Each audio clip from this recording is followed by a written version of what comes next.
బంగారం విలువైన లోహం. ప్రపంచవ్యాప్తంగా బాగా డిమాండ్ ఉండే లోహం. అందుకే చాలా దేశాల్లో యథేచ్ఛగా గోల్డ్ స్మగ్లింగ్ జరుగుతోంది.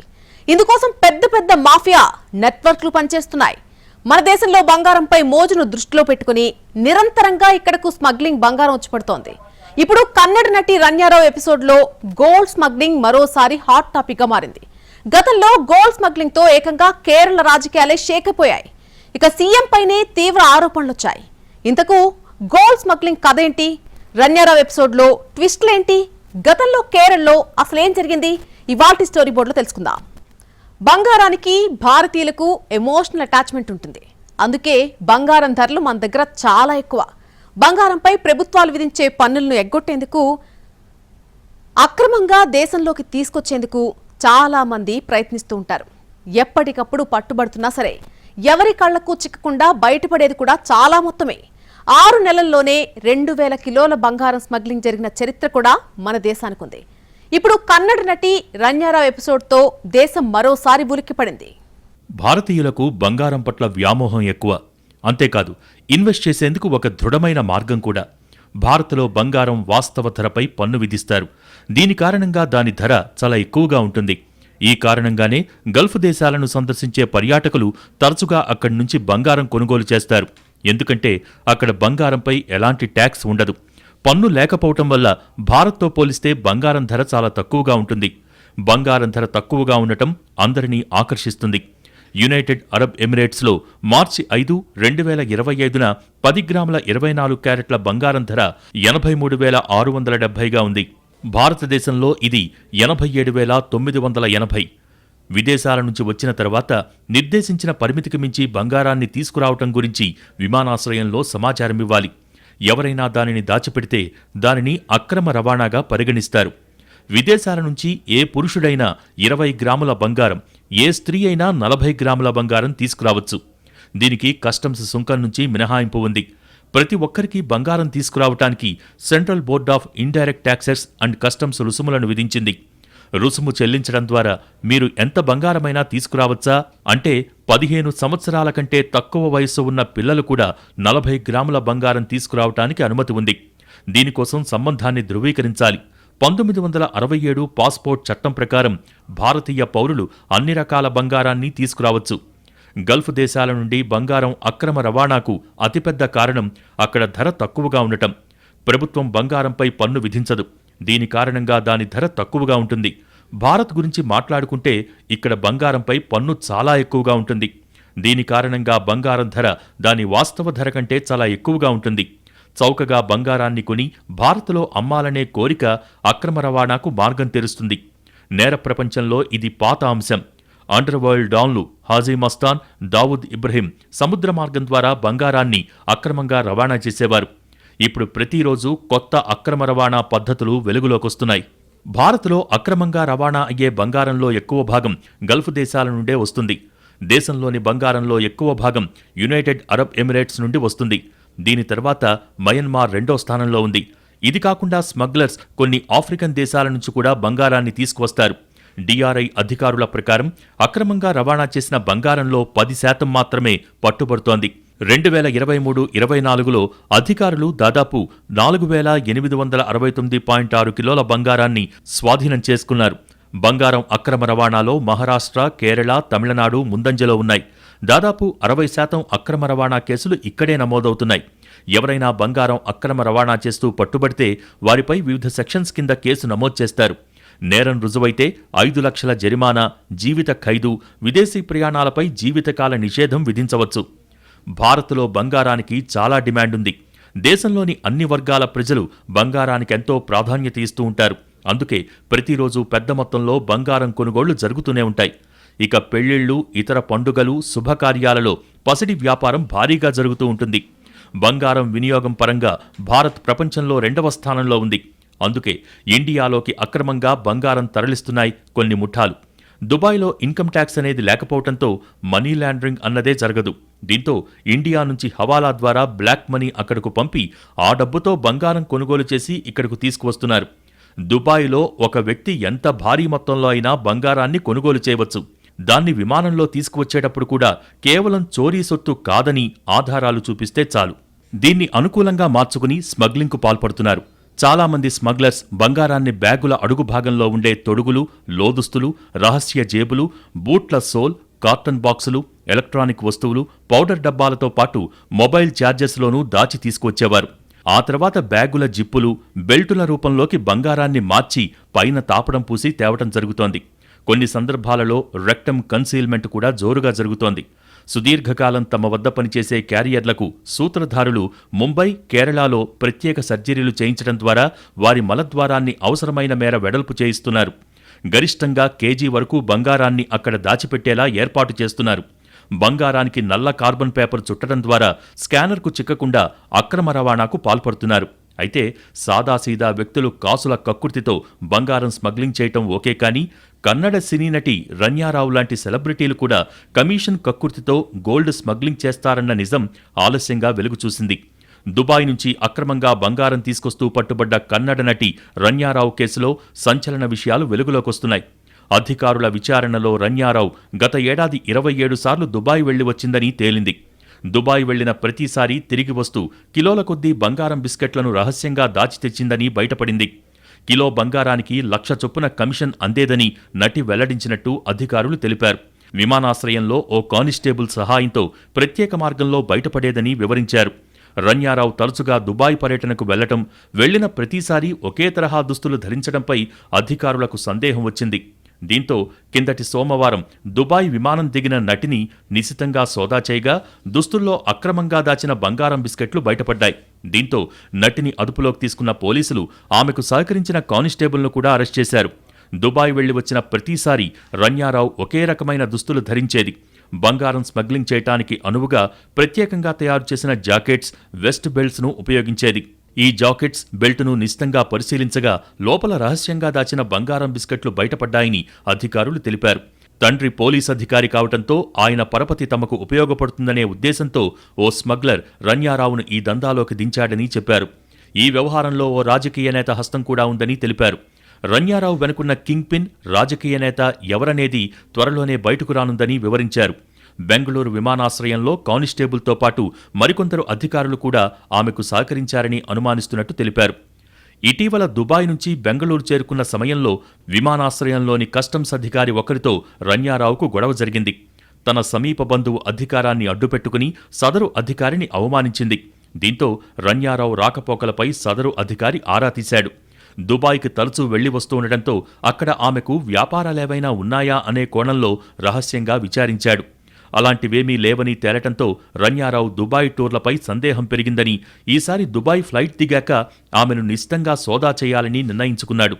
ఈ క్రమంలోనే గత ఆదివారం రాత్రి ఆమె విమానం దిగి వచ్చినప్పుడు సోదా చేయగా బంగారం బిస్కెట్లతో దొరికిపోయింది. యుఏఈ నుంచి నటి రన్యారావు 17 బంగారు బిస్కెట్లను తీసుకొచ్చారని అధికారులు తెలిపారు. దుబాయ్కి మాత్రమే కాకుండా యూరప్, సౌదీ అరేబియా, అమెరికా, పశ్చిమాసియా దేశాలకు తాను వెళ్లినట్టు డైరెక్టరేట్ ఆఫ్ రెవెన్యూ ఇంటెలిజెన్స్ దగ్గర ఆమె ఒప్పుకున్నారు.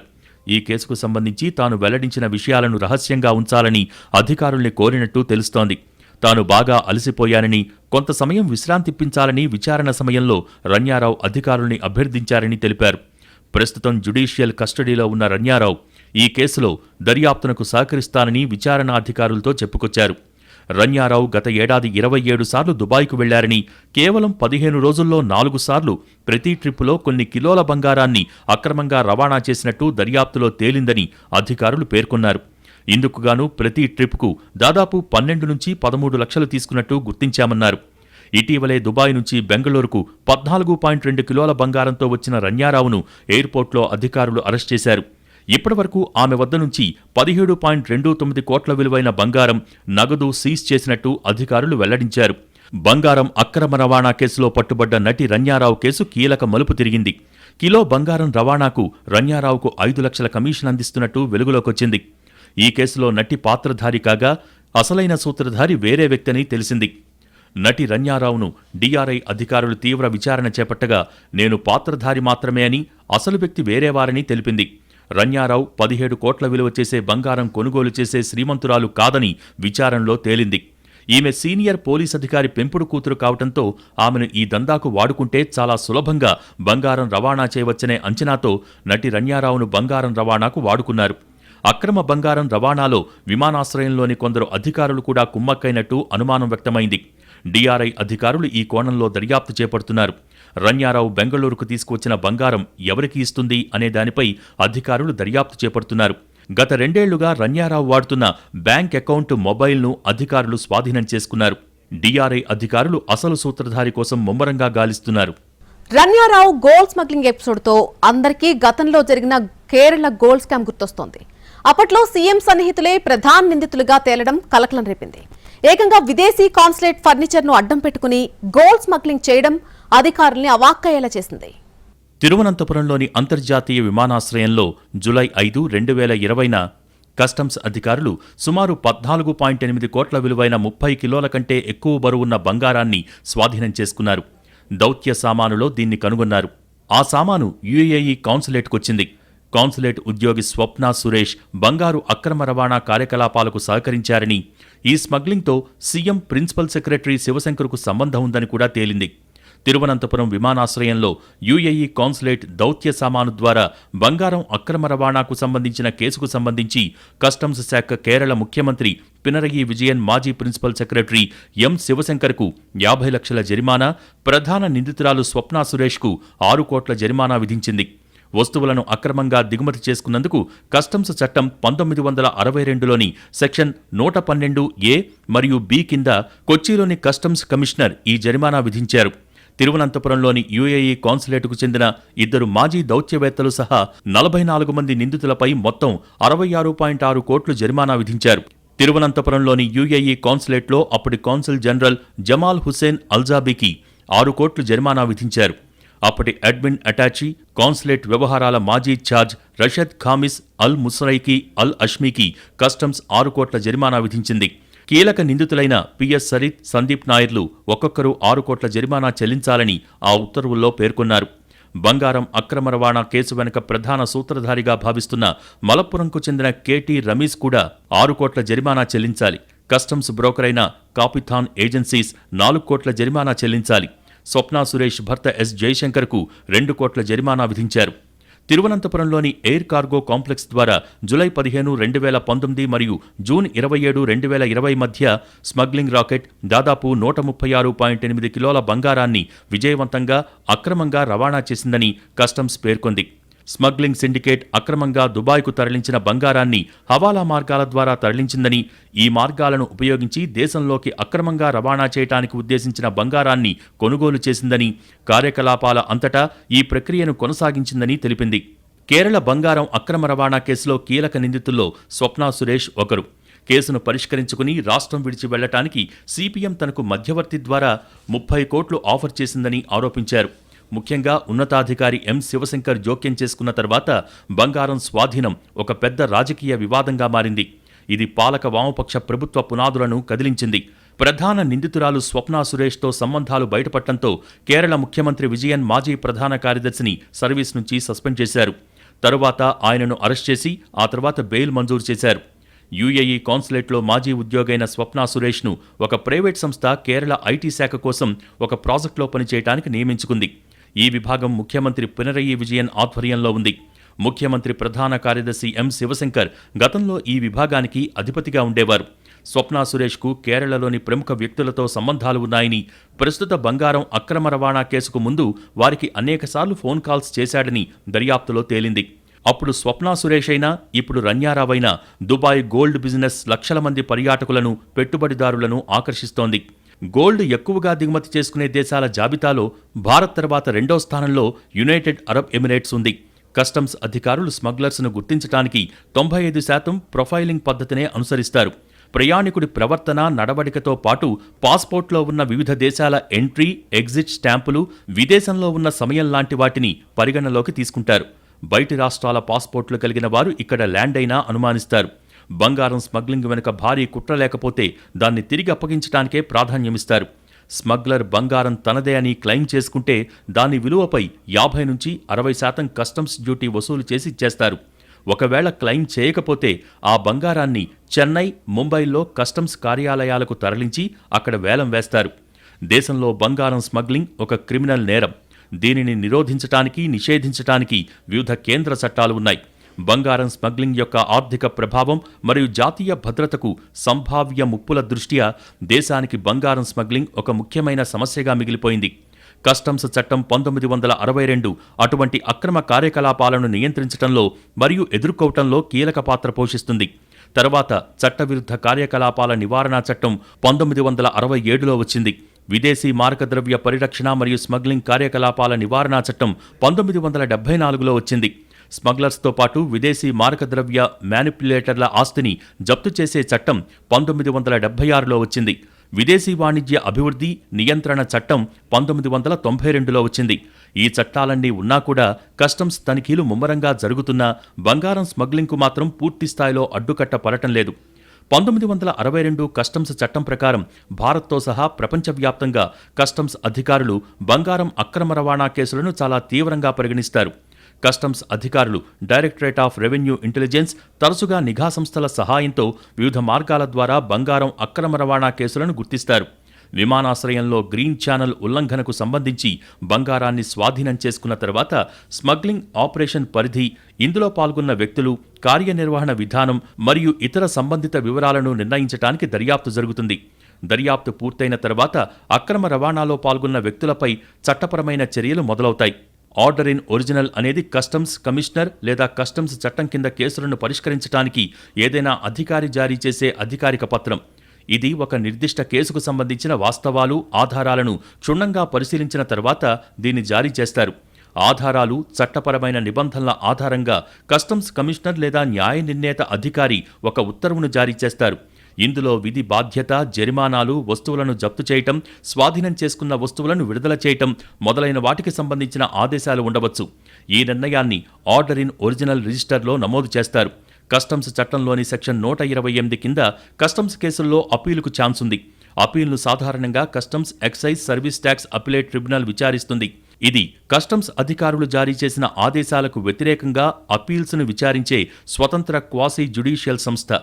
కస్టమ్స్ న్యాయవాదులు బంగారం అక్రమ రవాణాకు సంబంధించిన కేసుల్లో కీలక పాత్ర పోషిస్తారు.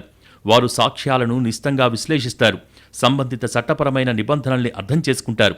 చట్టపరమైన వ్యూహం, చర్చలు, న్యాయవాద వృత్తిలో వారి నైపుణ్యం కస్టమ్స్ వివాదాలలో చిక్కుకున్న లేదా బంగారు అక్రమ రవాణాకు సంబంధించిన ఆరోపణలు ఎదుర్కొంటున్న వ్యక్తులు మరియు సంస్థల హక్కులు మరియు ప్రయోజనాలను కాపాడటానికి సహాయపడుతుంది. చట్టపరిధిలో తగిన ప్రక్రియ న్యాయమైన పరిష్కారాన్ని నిర్ధారిస్తుంది. అయితే చాలా వరకు కస్టమ్స్ కేసుల్లో ఆధారాలు పక్కాగా ఉంటాయి కాబట్టి నిందితులు బయటపడటం చాలా కష్టం. అడపాదడపా స్మగ్లర్స్కు కఠిన శిక్షలు పడుతున్నా గోల్డ్ స్మగ్లింగ్ ఆగకపోవటానికి ప్రధాన కారణం ఆకర్షణీయమైన కమిషన్ అని చెప్పుకోవాలి. అప్పుడు కేరళ, ఇప్పుడు బెంగళూరే కాదు, కొన్నాళ్ల క్రితం హైదరాబాద్ ఎయిర్పోర్ట్ కూడా బంగారం స్మగ్లింగ్ కు ప్రధాన కేంద్రంగా మారిపోయింది. అయితే అధికారులు అప్రమత్తం కావడంతో ఇప్పుడు స్మగ్లింగ్ కేసులు గణనీయంగా తగ్గిపోయాయి. శంషాబాద్ ఎయిర్పోర్ట్ దేశంలోనే 4th బిజియెస్ట్ ఇంటర్నేషనల్ ఎయిర్పోర్ట్. ప్రయాణికుల సేవల్లో ఎయిర్పోర్టుకు మంచి పేరుంది. కానీ బంగారం స్మగ్లింగ్లో మాత్రం చాలా బ్యాడ్ నేమ్ వచ్చేసింది. కొన్నాళ్ల క్రితం వరుస స్మగ్లింగ్ ఘటనలు జరగటంతో అధికారులు అలర్ట్ అయ్యారు. శంషాబాద్ ఎయిర్పోర్ట్లో ప్రతి ప్రయాణికుడు అనుమానితుడే అనే కోణంలో కఠినమైన తనిఖీలు చేశారు. కస్టమ్స్ అధికారులు స్కానర్ల లాంటి కళ్లతో ప్రతి ప్రయాణికుడి కదలికల్ని, వారు తీసుకొచ్చే వస్తువులను గమనిస్తూ ఉంటారు. ఎందుకంటే పరిస్థితి అప్పట్లో అంత తీవ్రంగా ఉంది. ఎందెందు వెతికినా బంగారం కలదు అన్నట్టుగా తయారైంది శంషాబాద్ విమానాశ్రయంలో పరిస్థితి. బంగారం అక్రమ రవాణాకు చెక్ పెట్టడానికి ఒకవైపు కస్టమ్స్, మరోవైపు DRI అధికారులు ఎంతగా ప్రయత్నిస్తున్నా గోల్డ్ స్మగ్లింగ్ ముఠాలు ఎత్తుకు పై ఎత్తులు వేశాయి. రకరకాలుగా బంగారం హైదరాబాద్కు తీసుకొచ్చారు. ఒకరోజు 2 కేజీలు, ఇంకో రోజు 8 కిలోలు, మరో రోజు 1.5 కిలో, ఇంకో రోజు దాదాపు 2 కిలోలు. శంషాబాద్ ఇంటర్నేషనల్ ఎయిర్పోర్ట్లో వరుసగా పట్టుబడ్డ బంగారం అది. హైదరాబాదుకు పెద్ద ఎత్తున బంగారం అక్రమ రవాణా కావటం కస్టమ్స్ అధికారుల్నే కలవరపెట్టింది. అందులో 95% పైగా దుబాయ్ నుంచి తెచ్చిందే. ఇండియాలో బంగారం ధరలు ఆకాశాన్నంటుతూ ఉండడంతో అక్రమ రవాణా విపరీతంగా పెరుగుతోంది. గోల్డ్ స్మగ్లర్స్ తెలివి మీరిపోయారు. నిఘా సంస్థలు, కస్టమ్స్ అధికారులను ఏమారుస్తూ కొత్త దారుల్లో బంగారాన్ని అక్రమంగా ఇండియాకు తీసుకొస్తున్నారు. పట్టుకుంటున్న బంగారం కొంతే, పట్టుబడకుండా చేరాల్సిన చోటుకు సేఫ్గా చేరుతోంది కొండంతా. ఇంటర్నేషనల్ ఫ్లైట్స్ చాలా వరకు కనెక్టింగ్ ఫ్లైట్స్ ఉంటాయి. ఒక ఫ్లైట్ నేరుగా వేరే దేశానికి వెళ్లదు. ఇండియాలోనే 1-2 సిటీలకు వెళ్లి ప్రయాణికులను ఎక్కించుకుని డెస్టినేషన్ కంట్రీకి వెళ్లిపోతుంది. రిటర్న్ వచ్చేటప్పుడు అలాగే ఉంటుంది. ఈ విమానాలనే బంగారాన్ని తరలించేందుకు స్మగ్లర్స్ అనువైనవిగా ఎంచుకుంటున్నారు. బంగారం తరలింపులో ఒక వ్యక్తి కాకుండా ఇద్దరుంటున్నారు. యుఏఈ నుంచి హైదరాబాదుకు అక్రమంగా బంగారం తరలింపు నేరుగా జరగదు. మొదటి వ్యక్తి తరలించాలనుకున్న బంగారంతో విమానమెక్కి ముంబైలో ఖాళీ చేతులతోనే దిగుతాడు. ఆ విమానం హైదరాబాదుకు బయలుదేరే ముందు మొదటి వ్యక్తి ఆ బంగారాన్ని విమానంలో సీటు కిందో వాష్రూంలోనో ఎవరికీ కనిపించకుండా దాచిపెడతాడు. పథకంలో భాగంగా రెండో వ్యక్తి హైదరాబాద్ ఫ్లైట్ టికెట్ తీసుకుని ఆ విమానమెక్కుతాడు. మొదటి వ్యక్తి ఇచ్చిన సమాచారంతో దాచిన చోటు నుంచి బంగారాన్ని తీసుకుని అంటిపెట్టుకుంటాడు. నేరుగా ఆ గోల్డ్తో శంషాబాద్లో దిగుతాడు. డొమెస్టిక్ విమానాల్లో ప్రయాణికుల తనిఖీలు పెద్దగా ఉండకపోవడంతో సాఫీగా చెకింగ్ కంచెలను దాటేసుకుని గోల్డ్ అక్రమంగా తరలిపోతోంది. అక్రమంగా బంగారం తీసుకురావడం ద్వారా పెద్ద ఎత్తున లాభాలు సంపాదించాలనే ఉద్దేశంతో ముఠాలతో పాటు హైదరాబాద్కు చెందిన బడాబాబులు రంగంలోకి దిగినట్టు పోలీసులు అనుమానిస్తున్నారు. ప్రముఖ జ్యువెలరీ సంస్థల యజమానులు, రియల్ ఎస్టేట్ వ్యాపారులతో పాటు పాత నేరగాళ్లు కూడా క్యారియర్లను ఏర్పాటు చేసుకుని ఈ దందా చేస్తున్నారు. మధ్యవర్తుల ద్వారా కేరళకు చెందిన వారితో పాటు పాత బస్తీకి చెందిన యువకులు, మహిళలకు కమిషన్ ఇస్తామంటూ ఎరవేస్తున్నారు. వీరికి టికెట్లు కొనిచ్చి విదేశాలకు పంపడం ద్వారా తిరిగొచ్చేటప్పుడు అక్కడి తమ ముఠా సభ్యుల సహకారంతో బంగారమిచ్చి పంపిస్తున్నారు. వీరినే క్యారియర్లుగా పిలుస్తున్నారు. బంగారం స్మగ్లింగ్ను అరికట్టేందుకు కస్టమ్స్, డిఆర్ఐ అనుసరించే విధానాలు పూర్తిగా తెలిసిన కేటుగాళ్లు వారికి దొరకకుండా ఉండేందుకు ప్లాన్ మారుస్తున్నారు. సాధారణంగా ప్రయాణికుల ట్రావెల్ హిస్టరీ ఆధారంగా అదే పనిగా అనుమానాస్పద రాకపోకలు సాగించే వారిపైనే కస్టమ్స్ నిఘా ఉంటుంది. ఈ విషయం తెలిసిన స్మగ్లర్స్ కొత్త ప్రయాణికులను క్యారియర్లుగా ఎంచుకుంటున్నారు. ఆ ప్రయాణికులకు ఆకర్షణీయ ప్రయోజనాలతో ఎరవేస్తున్నారు. తాము చెప్పినట్టు చేస్తే విదేశీ ప్రయాణాలకు రానుపోను ఛార్జీలు తాము భరిస్తామని, విదేశాల్లో పర్యాటక ప్రాంతాలను ఉచితంగా చూపిస్తామని, పైగా కొంత డబ్బు కూడా ఇస్తామని గేలం వేస్తున్నారు. ఆ తర్వాతే స్మగ్లర్ల బంగారం అక్రమ తరలింపు ఆపరేషన్ మొదలవుతుంది. కస్టమ్స్ కళ్లు గప్పేందుకు అనేక రకాల ఎత్తులు వేస్తున్నారు. ఇలా కూడా స్మగ్లింగ్ చేయొచ్చా అని ముక్కున వేలేసుకునేలా చేస్తున్నారు. సినిమాల్లో కూడా చూపించని విధంగా బంగారం స్మగ్లింగ్ చేస్తున్నారు. ఆ మధ్య ఒక ఆమె చాక్లెట్స్లో బంగారం దాచి స్మగ్లింగ్ చేస్తూ పట్టుబడింది. మరో ఘటనలో దుబాయ్ నుంచి వచ్చిన 4 మహిళలు అక్రమంగా తరలిస్తున్న బంగారాన్ని కస్టమ్స్ అధికారులు స్వాధీనం చేసుకున్నారు. విమానం దిగిన 4 మహిళలపై అనుమానం రావడంతో వారి లగేజీలు తనిఖీ చేశారు. అందులో ఏమీ దొరకలేదు. మహిళల్ని స్కానింగ్ చేయగా వారి ప్రైవేటు భాగాల్లో బంగారు గుళికలు ఉన్నట్టు తేలింది. దాంతో వారికి సర్జరీ చేసి బంగారం గుళికల్ని బయటకు తీసి స్వాధీనం చేసుకున్నారు. మస్కట్ నుంచి వచ్చిన ఓ మహిళ శానిటరీ నాప్కిన్స్లో బంగారం దాచి తీసుకొచ్చింది. బంగారాన్ని పేస్ట్ రూపంలోకి మార్చి దానిని శానిటరీ నాప్కిన్స్లో దాచింది. సౌదీ అరేబియా నుంచి వచ్చిన వ్యక్తి ఎమర్జెన్సీ టార్చ్ లైట్ బ్యాటరీలో దాదాపు 1200 గ్రాముల బంగారం తీసుకొచ్చాడు. ముంబై నుంచి హైదరాబాద్ వచ్చిన ఓ స్మగ్లర్ 1/2 కిలోకు పైగా బంగారం క్యాప్సూల్స్ని కడుపులో దాచి తీసుకొచ్చాడు. కానీ డిఆర్ఐ అధికారులకు దొరికిపోయాడు. మరికొందరు లోదుస్తుల్లో బంగారం పెట్టుకుని తీసుకొస్తున్నారు. ఇంకొందరైతే ప్రాణాలకు తెగించి శరీరంలో పెట్టుకుని తీసుకొస్తున్నారు. అలాంటి వారిని హాస్పిటల్కు తరలించి ఆపరేషన్ చేసి మరీ బంగారాన్ని బయటకు తీసిన సందర్భాలున్నాయి. ఒక్క హైదరాబాద్ ఎయిర్పోర్ట్లోనే పరిస్థితి ఇలా ఉంటే దేశంలోని మిగతా ఎయిర్పోర్ట్లలో పరిస్థితేంటో అర్థం చేసుకోవచ్చు. ఎన్ని చర్యలు చేపట్టినా స్మగ్లింగ్ ఆగటం లేదు. ముఖ్యంగా గల్ఫ్ దేశాల నుంచి బంగారం కుప్పలు తెప్పలుగా వచ్చి పడుతోంది. చిన్న మొత్తమో పెద్ద మొత్తమో పట్టుబడే వారి సంఖ్య రోజురోజుకు పెరిగిపోతోంది. పట్టుబడిందే అంత ఉంటే చిక్కకుండా చక్కాపోతోంది ఎంత అనేది ఇప్పటికీ అంతుబట్టని విషయం.